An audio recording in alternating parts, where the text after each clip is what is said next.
want you to imagine yourself in a war zone. It's so loud you can't think straight, yet you're responsible for being at the top of your critical thinking game. Now I want you to imagine you're in your bed, you're at home from war, and you can't sleep because you still have an enemy to fight. My name's Sophie Newton, and today I'm going to explain a little bit more about the Wounded Warrior Project to you. Their mission statement is to foster the most successful, well-adjusted generation of wounded service members in our nation. And their core values include integrity, fun, innovation, and service. Some of their programs include mind, body, economic empowerment, and engagement. So today I'm going to go over a few things. I'm going to go over how warfare has changed and how that changes the way that Wounded Warriors return. And I'm also going to go over how the Wounded Warrior Project engages those battles. First thing I'm going to talk about is new warfare. Think back to World War I. For every one soldier killed, there was 1.7 returning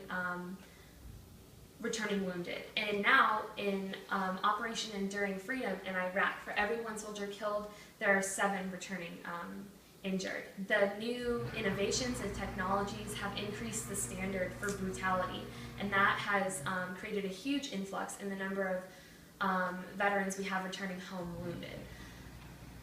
So one of those huge effects is PTSD. It's psychological and you can't see it. It's really hard to identify, to define, and there's no actual treatment plan. Peter Turek, in one of his articles about the diagnosis and treatment of PTSD, talked about how 1.5 million of our troops, 20% have returned with PTSD. And Peter Liu, in one of his articles, talks about how they're 75% more likely to get in a motor vehicle accident.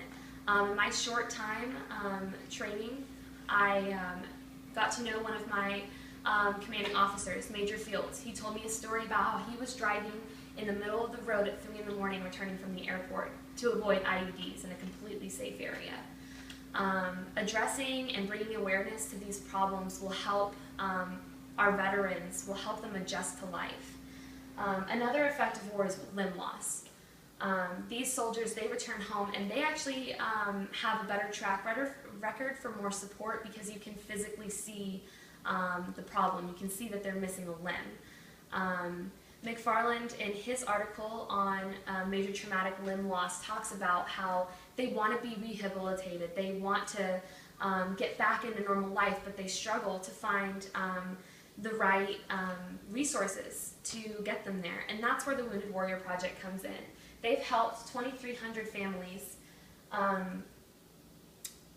they've helped 2,300 families with assistance in helping their veterans return to normal and civilian life.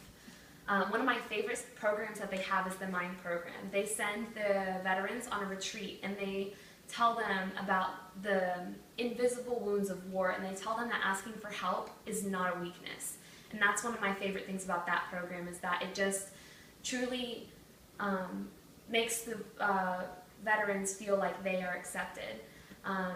So we've talked about the Wounded Warrior Project. They not only care and provide for our veterans, but they help adjust them back into life. So I want you to imagine yourself, you're home from that war zone, you're in your bed, and you don't have that extra enemy to fight. That's something worth getting behind. And then pan that you guys are still in the room.